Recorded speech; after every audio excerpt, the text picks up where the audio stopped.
السلام علیکم ورحمۃ اللہ وبرکاتہ۔ الحمد للہ رب العالمین والصلاة والسلام علی سید الانبیاء والمرسلین وعلی آلہ الطیبین الطاہرین واصحابہ الاکرمین اجمعین، اما بعد۔ بزرگان ملت، برادران عزیز، یہ امت قیامت تک باقی رہنے والی امت ہے۔ اس امت میں حضور پاک علیہ الصلاۃ والسلام کے بعد کوئی اور نئے نبی آنے والے نہیں۔ یہ امت اب تک 14 صدیاں مکمل کر چکی۔ اب اس کے بعد کتنی صدیاں گزرنے والی ہیں، اس کا علم اللہ اور اللہ کے حبیب پاک علیہ الصلاۃ والسلام کو ہی ہے۔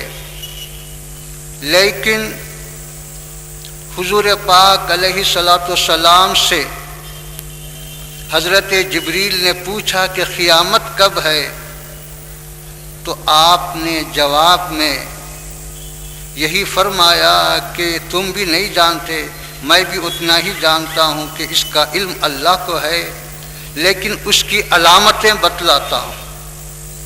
قیامت کب آئے گی اس کا تو وقت نہیں بتلایا گیا، لیکن قیامت کی علامتیں بتلائی گئی۔ میرے بزرگوں اور دوستو، کامیابی کے لیے 2 چیزوں کی ضرورت ہے، ایک محنت اور دوسرے محبت۔ اگر ہم ہاتھ پہ ہاتھ دھرے بیٹھے رہیں اور انتظار کرتے رہیں کہ صاحب ایسا ہو جائے گا ویسا ہو جائے گا، یہ عادت الہی کے خلاف ہے کہ کاہل اور سست محنت نہ کرنے والوں کی مدد کرے، یہ اللہ کی عادت کے خلاف ہے۔ اللہ نے حکم دیا ہے کہ تم جد و جہد کرو، تم کوشش کرو، تم محنت کرو، میں تمہاری مدد کروں گا۔ ہاں، تمہاری محنت میں کوتاہی ہو سکتی ہے، تمہاری جستجو میں کمی ہو سکتی ہے، اللہ اپنے فضل سے اس کو پورا کرے گا، لیکن اللہ کا ارشاد ہے کہ والذین جاہدوا فینا لنہدینہم سبلنا، کہ جو لوگ ہماری راہ میں جد و جہد کرتے ہیں، کوشش کرتے ہیں، تو ہم ان کے لیے راستے کھولتے۔ چنانچہ حضرت عثمان غنی رضی اللہ تعالی عنہ کو جب خلیفہ بنایا گیا اور آپ پہلا خطبہ دیے، تو پہلے خطبے میں کوئی آپ نے لمبی چوڑی تقریر نہیں کی۔ حمد و صلات کے بعد صرف ایک ہی جملہ فرمایا کہ ایھا الناس انتم لستم باحوج الی رجل قوال بل الی رجل فعال، کہ اے لوگو، تم کسی بولنے والے کے محتاج نہیں ہو، بلکہ محنت کرنے والے کی تم کو ضرورت ہے۔ تم محنت کی طرف توجہ کرو، کوشش کرو۔ تو میرے بزرگوں اور دوستو، سالار ملت کی زندگی ہو یا فخر ملت کی زندگی ہو، ان کی زندگیوں کو دیکھنے والے موجود ہیں اور قریب سے دیکھنے والے بھی موجود ہیں۔ وہ جانتے ہیں کہ انہوں نے کیا محنت کی اور کس طرح سے کوشش کی اپنی قوم کو اونچا کرنے کے لیے، اپنی قوم کو مصیبتوں سے اور دنیاوی مسائل سے بچانے کے لیے، اور اپنی قوم کو صحیح راستے پر ڈھالنے کے لیے۔ آپ جانتے ہیں کہ یہ دنیا ہمیشہ ایک رنگ بدلتی ہے اور اس کے اندر ہر وقت ایک نئے انقلابات آتے ہیں، اور اس وقت آپ عالم اسلام پر جو غور کر رہے ہیں، دیکھ رہے ہیں کہ وہاں کیا ہو رہا ہے، وہاں پیسے کی کمی نہیں ہے، وہاں مسلمانوں کی تعداد کی کمی نہیں ہے، وہاں دنیاوی اسباب کے لحاظ سے کسی اور چیز کی کمی نہیں ہے، لیکن سب کچھ رہتے ہوئے، سب کچھ ہوتے ہوئے اپنے ہی وطن میں مسلمان پرایا ہے، بے وطن ہے، بے سہارا ہے، کہ وطن ان کا ہے، دولت ان کی ہے، زمین ان کی ہے، سب کچھ ان کا ہے، لیکن سب کچھ ہونے کے باوجود بھی وہ دوسروں کے آگے محتاج بنا، دوسروں کے آگے وہ ہاتھ پھیلانے پہ مجبور ہے۔ تو میرے بزرگوں اور دوستو، یہ چیز ہمارے لیے باعث غور و فکر ہے کہ یہ حالات کیوں پیدا ہو رہے ہیں، اس کے اسباب کیا ہیں۔ دشمن اپنی سازش میں برابر لگا ہوا ہے، لیکن ہماری غفلت، ہماری کوتاہی یا ہماری جو ہے عدم فراست یا ہماری سیاست سے دوری، یہ اسباب ہیں کہ ہم آپس میں ایک دوسرے سے دست بگریباں ہو کر، ایک دوسرے کے مقابل ہو کر، ایک دوسرے کے خون کے پیاسے ہو کر دوسروں کو اپنے پر مسلط کر رہے ہیں، دوسروں کو اپنے مکان میں گھسنے کا موقع دے رہے ہیں۔ حضرت سیدنا عمر رضی اللہ تعالی عنہ سے واقعات جب ذکر کیے گئے کہ حضور پاک علیہ الصلوۃ والسلام نے یوں ارشاد فرمایا، یوں ارشاد فرمایا، تو یہ فتنوں کا جو دروازہ ہے، تو پوچھا کہ یہ کھولا جائے گا یا توڑا جائے گا؟ تو بولے توڑا جائے گا۔ تو آپ نے فرمایا کھولا جاتا تو بند کیے جانے کی توقع تھی، اب توڑا گیا ہے، اس کو جوڑ نہیں سکتے، اس کو بند نہیں کر سکتے۔ تو میرے بزرگوں اور دوستو، ہم کو سارے عالم اسلام پہ خیر نظر ڈالنا ہے، لیکن جیسا کہ بزرگوں نے کہا، اپنے گھر کی فکر کرنا ہے، اپنے ماحول کی فکر کرنا ہے، اور اپنے آپ کی، اپنی اولاد کی، آنے والی نسلوں کی فکر کرنا ہے کہ ہم ان کو کس طرح سے یہ دنیاوی حالات سے اور یہ دنیاوی سازشوں سے بچا سکتے ہیں۔ آج مسلمانوں کے لیے سب سے اہم اور سب سے بنیادی ضرورت کی جو چیز ہے وہ ہے تعلیم، وہ ہے اخلاق، اور وہ ہے اسلامی کردار۔ اگر مسلمان اپنے پاس سب کچھ رکھے اور ان نعمتوں سے محروم ہو تو دوسرے جاہل قوموں میں اور مسلمان میں کوئی فرق نہیں ہے۔ صحابہ سے لے کر آج تک کی ہماری تاریخ محفوظ ہے، کسی اور قوم کی ایسی تاریخ محفوظ نہیں ہے، لیکن مسلمان اپنی ایک شاندار تاریخ رکھتا ہے، اچھا شاندار ماضی رکھتا ہے، اور اسباب کے اعتبار سے اللہ نے اس کو سونے کے پہاڑ دیے، پٹرول کے چشمے دیے، بے انتہا دولت دیے۔ اب یہ کام ہمارا تھا، یہ ذمہ داری ہماری تھی کہ ہم اس سے صحیح فائدہ اٹھاتے، اس کے ذریعے سے ہم اپنی قوم کو ترقی کی طرف لا سکتے تھے، لیکن یہ ہماری کمزوری اور پستی ہے کہ وہاں جیسا کہ لوگوں کا خیال ہے کہ نام ہمارے آدمی کا ہے لیکن کام کسی اور کا ہے۔ تو میرے بزرگوں اور دوستو، ان فتنوں سے بچانا ہو، ان مصیبتوں سے بچانا ہو تو صحیح قیادت کی ضرورت پڑتی ہے، مخلص قیادت کی ضرورت پڑتی ہے، اور اچھے دیانتدار قیادت کی ضرورت پڑتی ہے۔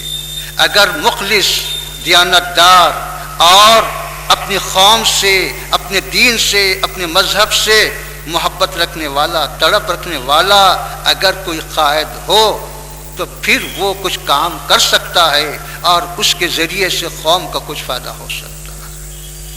یہ آج ہم سالار ملت کو خراج عقیدت پیش کرنے کے لیے جمع ہوئے ہیں، ان کے خدمات کو یاد کرنے کے لیے جمع ہوئے ہیں، ان کا خراج عقیدت پیش کرنے کا بہترین طریقہ یہی ہے کہ ہم مسلمانوں کے مستقبل کی طرف توجہ کریں، مسلمانوں کی تعلیم کی طرف توجہ کریں، ان کے روزگار کی طرف توجہ کریں اور ان کے اندر اتحاد و اتفاق پیدا کرنے کی طرف توجہ کریں، تو یہی ہمارے لیے بہترین ہتھیار ہے اور یہی ہمارے قائد کو خراج عقیدت پیش کرنے کا صحیح طریقہ ہے۔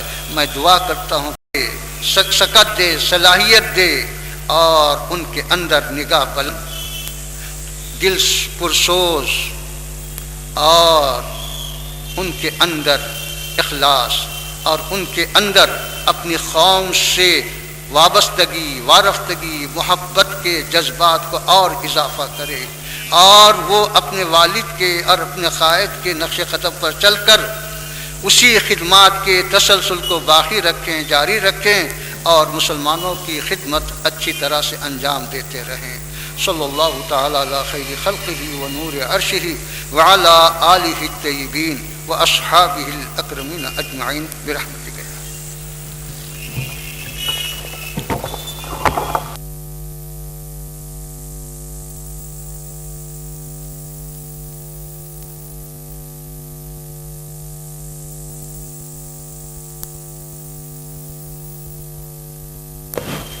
عالی جناب سید احمد پاشا قادری صاحب معتمد عمومی کل ہند مجلس اتحاد المسلمین و معزز رکن اسمبلی سے گزارش کی جاتی ہے کہ سالار ملت علیہ رحمہ کو خراج عقیدت پیش کریں۔ اعوذ باللہ من الشیطان الرجیم، بسم اللہ الرحمن الرحیم۔ نقیب ملت محترم عالی جناب الحاج بیرسٹر اسد الدین اویسی صاحب صدر کل مجلس اتحاد المسلمین اور رکن پارلیمنٹ، حضرت العلامہ مفتی خلیل احمد صاحب، عالی جناب اکبر الدین اویسی صاحب قائد ایوان مقننہ مجلس اتحاد المسلمین، مجلسی اراکین اسمبلی و کونسل، ڈپٹی میئر اراکین بلدیہ، محبان سالار ملت، اے صلاح الدین اویسی رہبر عالی مقام، اے صلاح الدین اویسی رہبر عالی مقام، ملت اسلامیہ کا تیری خدمت میں سلام۔ اس طرح ملت ہوئی جذب تیری ذات میں، اتحاد المسلمین خود بن گیا ہے تیرا نام۔ بارگاہ عزدمی شکر فرماتے ہوئے، ہے دعا گو تیرے حق میں آج سارے خاص و عام۔ حضرت آج جلسے یاد سالار ملت میں آپ نگران جلسہ اور اکبر اویسی صاحب کی تقریر سننے کے لیے بے قرار ہے۔ میں چند لمحے بے باکی اور اویسی گھرانے کے تعلق سے ایک بات عرض کر کے رخصت ہوتا ہوں کہ حضرت فخر ملت کی بے باکی تھی، جنہوں نے 11 مہینے جیل کی صحبتوں کو برداشت کیے لیکن اپنے راہ حق سے منہ نہیں موڑا، نہ اپنے پروگرام کو روکا۔ وہ بے باکانہ قیادت کی وجہ تھی کہ انہی کے آغوش میں تربیت پانے والی وہ قیادت جس کو ہم آج خراج عقیدت پیش کرنے جمع ہوئے ہیں، سالار ملت سلطان صلاح الدین اویسی علیہ رحمہ۔ ایمرجنسی کے دور میں کنگ کوٹی کے اندر مسلم ایجوکیشنل کانفرنس ہو رہی تھی اور اس کا افتتاح اس وقت کے صدر جمہوریہ فخر الدین علی احمد صاحب نے کیا۔ تمام ہندوستان کے ممتاز قائدین، علماء کرام، دانشوران تعلیم پورے اس مقام پر موجود تھے اور سالار ملت کو بھی مدعو کیا گیا تھا۔ فخر الدین علی احمد صاحب تقریر کرتے ہوئے، جبکہ وہ تعلیمی کانفرنس تھی، لیکن صدر جمہوریہ نے تقریر کے دوران یہ کہا کہ مسلمانوں کو فیملی پلاننگ کرا لینی چاہیے۔ آپ اندازہ کیجئے وہ کون سا دور تھا؟ وہ ایمرجنسی کا دور تھا۔ ہندوستان کی سڑکوں پر ہر طرف ایک ننگا ناچ ناچا جا رہا تھا، اخبارات پر پابندی لگا دی گئی تھی، میسا کا قانون بنا دیا گیا تھا، چوٹی کے قائدین کو پورے جیلوں میں بند کر دیا گیا تھا۔ خوف اور دہشت کے ماحول میں حکومت وقت نے اعلان کیا کہ یہ ایمرجنسی ہے، حکومت کے خلاف کوئی ایک آواز بلند کریں گے تو جیل کی سلاخوں کے پیچھے پہنچا دیا جائے گا۔ ایسے ایمرجنسی کے دوران میں کنگ کوٹی کے اندر 2.5 لاکھ مسلمانوں کا اجتماع تھا۔ صدر جمہوریہ کی یہ تقریر کہ مسلمانوں کو فیملی پلاننگ کرا لینی چاہیے، پر تمام مجمع سالار ملت کو دیکھ رہا تھا. سالار ملت مرکز نظر بن چکے تھے. مجمع دیکھ رہا تھا کہ اب صدر جمہوریہ سے ڈر کر یا ایمرجنسی سے گھبرا کر سالار ملت کیا خاموشی اختیار کر لیتے ہیں. پورا مجمع دیکھ رہا تھا.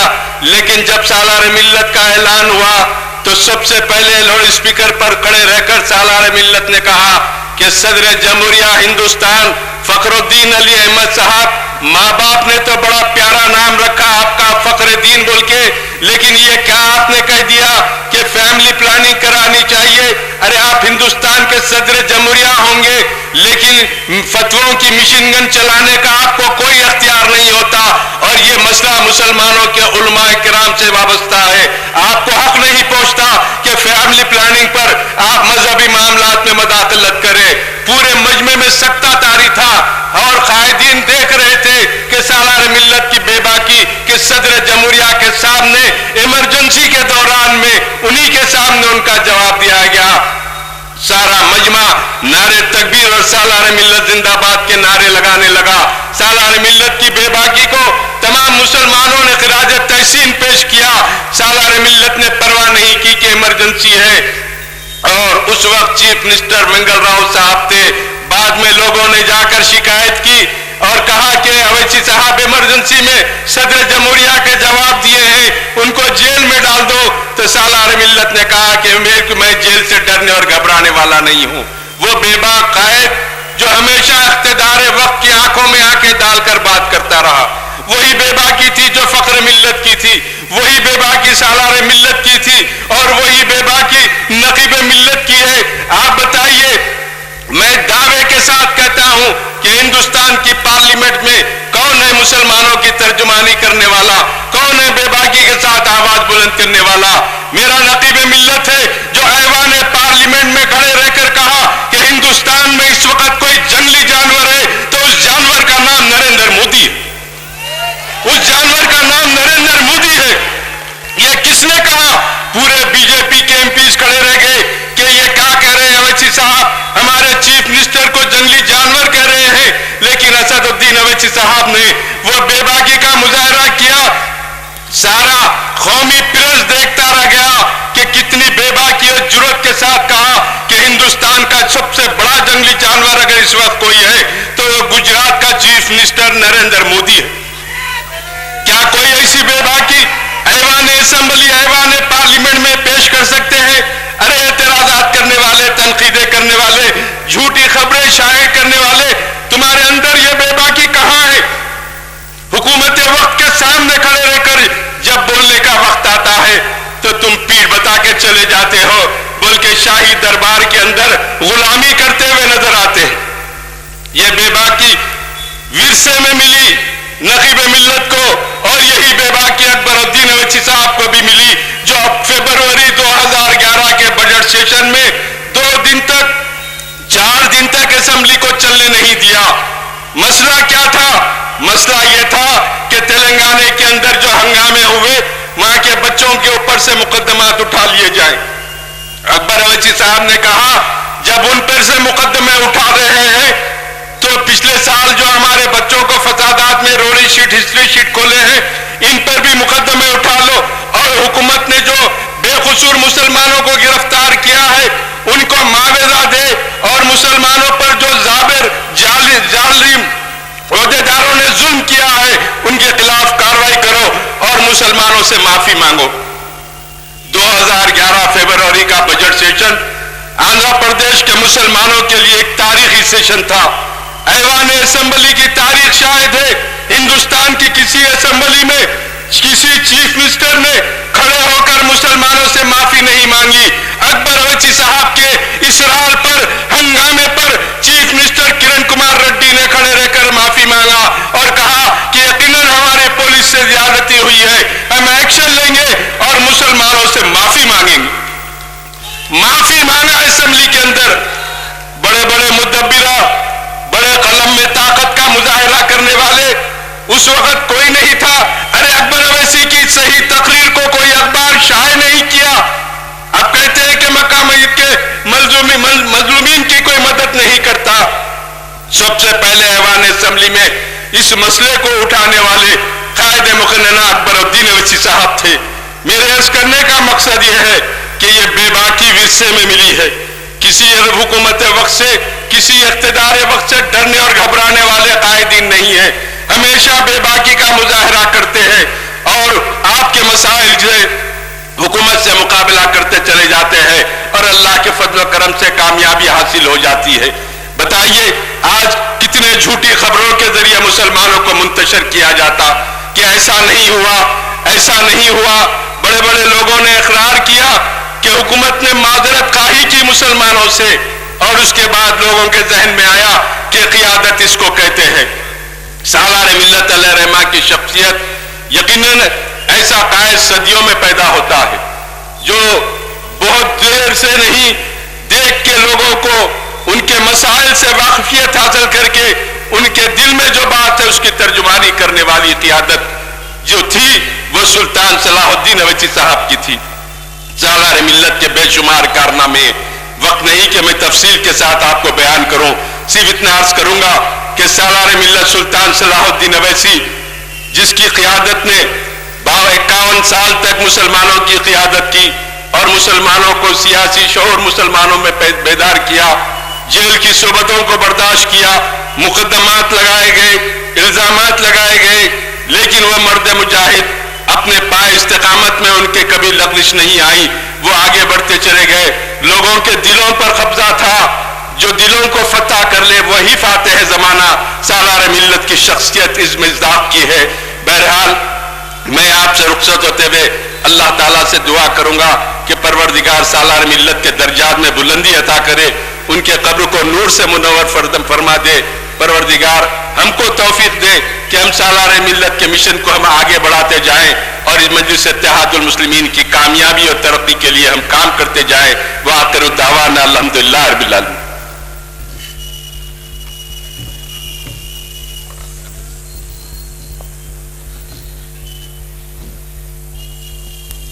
لاکھوں مسلمانوں کی دعاؤں کے نتیجے میں تیزی سے رو بصحت ہونے والے ہر دل عزیز قائد عالی جناب اکبر الدین اویسی صاحب قائد ایوان مقننہ کل ہند مجلس اتحاد المسلمین سے گزارش کی جاتی ہے کہ سالار ملت کو خراج عقیدت پیش کریں۔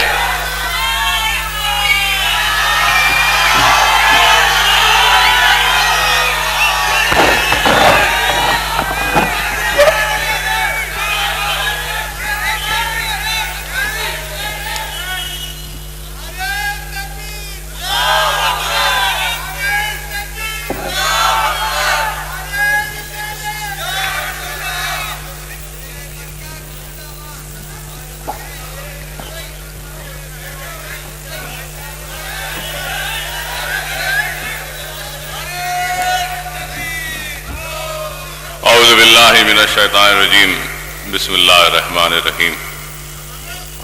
سینشین پہ تشریف فرما نقیب ملت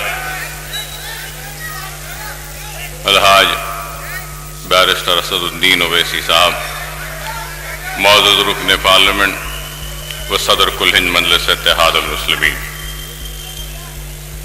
میرے ساتھی اراکین اسمبلی، اراکین قانون ساز کونسل، اراکین بلدیہ، قائدین مجلس، سننے والے بزرگوں، نوجوان ساتھیوں اور گھروں میں بیٹھ کر سننے والی میری عزت امام پردہ نشین ماں اور بہنوں، حضرات، آج کا جلسہ سالار محترم کی 30ویں برسی اور سالار کی یاد میں منعقد کیا جا رہا ہے۔ تاریخ دکن وہ تاریخ حیدرآباد کو اگر کوئی بیان کرے تو تذکرہ سالار ملت کے بغیر یہ تاریخ مکمل نہیں ہوگی۔ اگر سرزمین دکن پر مغلوں نے فتح کیا تھا کبھی اور اپنے جیت کے پرچم کو گاڑا تھا، کبھی قطب شاہیوں نے سرزمین دکن پر حکمرانی کی تو کبھی آصف جاہیوں نے حکمرانی کی اور اپنے پرچم کو لہرایا۔ قطب شاہی ہونے دو، مغل ہونے دو یا آصف جاہی ہونے دو، انہوں نے زمین کے خطے کو فتح کیا، تلوار کی زور پر فتح کیا، اپنے حکومت کے پرچم کو گاڑے اور حکمرانی کی۔ لیکن سالار محترم نے 55 برس تک سرزمین دکن کے غیور مسلمانوں کی محنتوں، کوششوں و دعاؤں سے سینچی گئی جماعت مجلس اتحاد المسلمین کی قیادت کی، تو 55 برس تک اگر آپ کے خادم یا آپ کے خدمت گزار کی حیثیت سے آپ کی خدمت کی تو تلوار کی زور پر نہیں بلکہ سرزمین دکن کے مسلمانوں کے دلوں کو فتح کر کر حکمرانی کی۔ اور حقیقی فاتح وہ نہیں جو زمین کے ٹکڑے کو فتح کر لے یا محلات کو فتح کر لے یا جاگیروں کو فتح کر لے یا حکومتوں کو شکست دے کر فتح حاصل کر لے، بلکہ حقیقی فاتح وہ ہوتا ہے جو دلوں کو فتح کرے۔ سالار محترم نے دلوں کو جیتا اور مسلمانوں کے دلوں کو جیت کر وہ حیات سیاسی جس نے تڑپ کر دم توڑ دیا تھا پولیس سیکشن کی تباہی اور بربادی کے بعد، وہ اجڑے ہوئے مسلمان، وہ خوف میں مبتلا رہنے والی مسلمان، کوئی دلوں میں خوف کو دور کیا، ایک نئے عزم و ارادے کو پیدا کیا۔ مجلس اتحاد المسلمین کی اپنی ایک تاریخ ہے۔ مجلس اتحاد المسلمین کی تاریخ میں سب سے اگر آزمائش کا اگر کوئی وقت گزرا تو وہ وقت تھا ہندوستان کی آزادی کے بعد۔ ہندوستان کی آزادی کے بعد جب ہمارا تخت لٹ چکا تھا، ہمارا تاج لٹ عجائب گھر کی زینت بن چکا تھا، ہمارے محلات ویران ہو چکے تھے، ہماری لہلاتی ہوئی کھیتیاں اجڑ چکی تھیں، ہماری جاگیریں لٹ چکی تھیں، ہمارا سب کچھ چلا گیا تھا، ہمارے پاس کچھ بھی نہیں تھا، تو ایسے اس دور میں مسلمانوں کو منظم کرنا اور متحد کرنا یہ ایک بہت بڑے عزم و ارادے کا کام تھا، جو مجلس اتحاد المسلمین کے مرحوم صدر فخر ملت علیہ رحمہ نے کیا تو مجلس اتحاد المسلمین کا احیا کیا۔ احیا کیا تو اس کا نتیجہ یہ ہوا کہ 11.5 مہینے جیل کی صحبتوں کو برداشت کرنا پڑا۔ جب فخر ملت علیہ رحمہ کو گرفتار کیا گیا رات کی تاریکی میں تو چنچل گڑا جیل کو روانہ ہونے سے پہلے اپنے نوجوان فرزند سلطان صلاح الدین اویسی کو مجلس اتحاد المسلمین کا کارگزار صدر نامزد کر کے جاتے ہیں۔ وہ نوجوان جو علی گڑھ میں لا کی تعلیم حاصل کر رہا تھا، وہ نوجوان جو سیاست سے ناواقف تھا، وہ نوجوان جس کی کھیلنے اور کودنے کی عمر تھی، نوجوانی کے عالم میں اتنی بڑی ذمہ داری کھانوں پر آ جاتی ہے تو وہ نوجوان سالار ملت اپنے کام کا آغاز کرتے ہیں اور جب آگے بڑھ کر نکلتے ہیں تو مجلس اتحاد المسلمین کا نہ کوئی دفتر تھا،